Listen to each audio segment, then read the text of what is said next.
Los desórdenes hipertensivos del embarazo, incluido la preeclampsia y la eclampsia, complican entre el 7 al 10% de todos los embarazos, pero son la primera causa de morbimortalidad materna y perinatal. Son patologías de derivación inmediata a nivel secundario y terciario y se clasifican en 4. La hipertensión inducida por el embarazo propiamente tal, que son la preeclampsia y la eclampsia, la hipertensión crónica, ya sea esencial o secundaria, la hipertensión crónica más preeclampsia sobreagregada y la hipertensión gestacional o transitoria. Para todas estas patologías necesitamos que la presión arterial esté elevada sobre 140/90 en 2 ocasiones, separados por 6 horas, más características propias de cada cuadro. La hipertensión crónica sea principalmente multípara, menos de 20 semanas, a veces hay el antecedente y podemos tener daño en órgano blanco. Hay que ir a buscarlo dirigidamente, por ejemplo, con un fondo de ojo o un electrocardiograma. Y el posparto sigue elevada. En cambio, la preeclampsia se da principalmente en primigesta, uno nota esta alza tensional mayor de 20 semanas, a veces hay antecedentes personales o familiares que hay que considerar. No hay daño a órgano blanco generalmente y en el posparto este cuadro se resuelve. La hipertensión crónica más preeclampsia sobreagregada en general es una mezcla de los dos cuadros, o sea, generalmente multípara, menos de 20 semanas y en el posparto sigue elevado. Pero uno tiene la proteinuria, la alteración proteinúrica. Y la hipertensión transitoria se da principalmente en multíparas en el tercer trimestre o en el puerperio inmediato y en general no causa daño ni materno ni perinatal y se regresa posparto. La preeclampsia y la eclampsia, que son los cuadros más importantes de los que vamos a hablar hoy día, que complican, en general se producen el 50% de los embarazos con estos cuadros, es la hipertensión sobre las 20 semanas, que ya dijimos, 2 tomas de 140/90 en 2 ocasiones separadas por 6 horas, más la proteinuria de 24 horas, que es mayor a 300 miligramos en 24 horas, o una proteína aislada de 1 gramo por litro, o 2 dipsic positivos, o el índice procrea también mayor a 0,3 miligramos por litro, los cuales no tienen buena correlación con la proteinuria de 24 horas, por lo tanto el gold standard es la proteinuria de 24 horas. Es característicamente reversible y en general se debe a una isquemia placentaria más factores inmunológicos del semen paterno. Dentro de los factores de riesgo, principalmente hay que fijarse en los antecedentes de enfermedad crónica, hipertensión, antecedentes de síndrome antifosfolípido o lupus eritematoso y antecedentes previos de preeclampsia, que son los que dan mayor riesgo a esta patología. También tenemos embarazos múltiples, mola, diabetes, etc. Dentro de los riesgos maternos tenemos el desprendimiento, que puede estar asociado en un 25% de los casos, insuficiencia cardíaca, edema pulmonar, insuficiencia renal, daño hepatocelular como el síndrome de HELLP y el hematoma subcapsular, coagulación intravascular diseminada, accidente vascular encefálico, eclampsia y muerte. Y dentro de los riesgos fetales está la prematurez, el retraso de crecimiento intrauterino, la muerte fetal in útero y la muerte neonatal.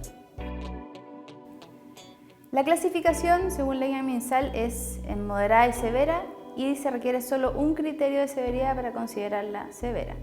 Esto es, presión arterial sistólica mayor a 160, presión arterial diastólica mayor a 110, diuresis menor a 500 ml en 24 horas, edema generalizado, ya sea anasarca o edema pulmonar, compromiso neurológico con irritabilidad del sistema nervioso, eclampsia, cefalea, hiperreflexia, fotopsias y tinnitus asociados a este cuadro, compromiso de la coagulación microangiopática, trombocitopenia y hemólisis, y compromiso hepático con elevación de las enzimas hepáticas constituyentes del síndrome de HELLP. La proteinuria en la actualidad se sacó como un criterio diagnóstico porque no se considera factor de severidad.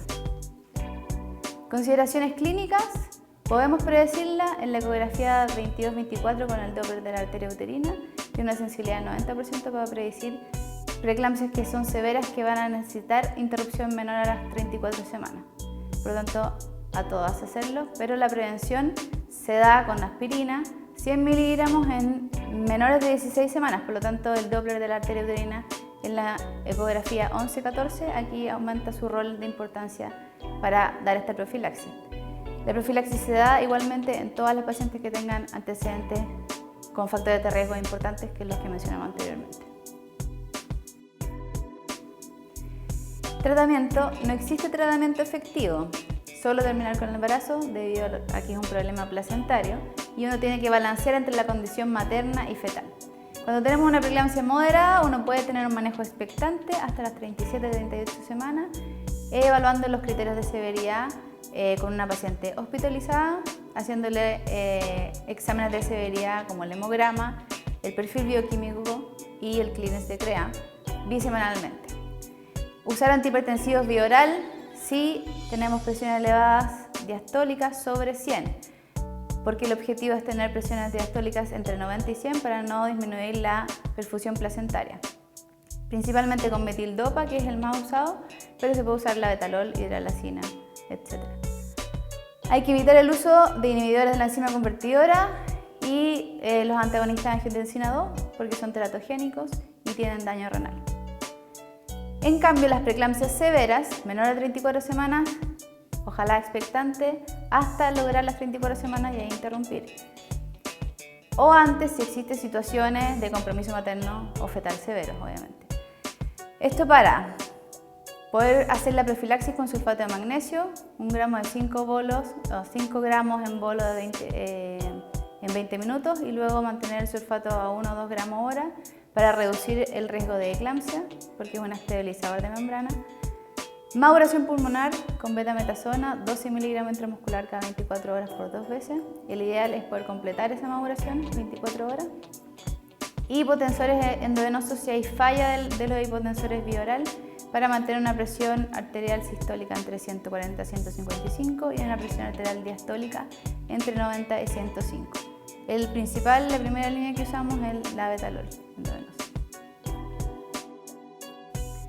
Crisis hipertensiva es el diagnóstico con presiones arteriales sobre 160-110 y en estas pacientes puedo tener signos premonitorios de eclampsia además, por lo tanto debo emplear hipotensores de preferencia endovenoso y el de primera línea es el labetalol, se da un bolo de 20 miligramos, luego si no revierte el cuadro un bolo de 40 miligramos y luego hasta 3 bolos de 80 miligramos para controlar la crisis.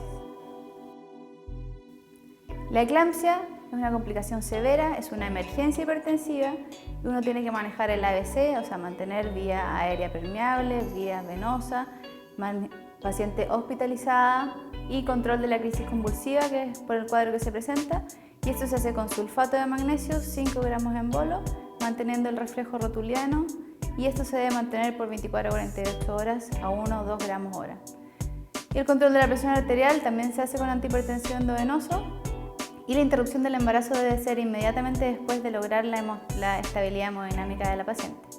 Posterior a este cuadro, la paciente debe ir a una evaluación neurológica y el tratamiento del edema cerebral, que se hace principalmente con dexametasona.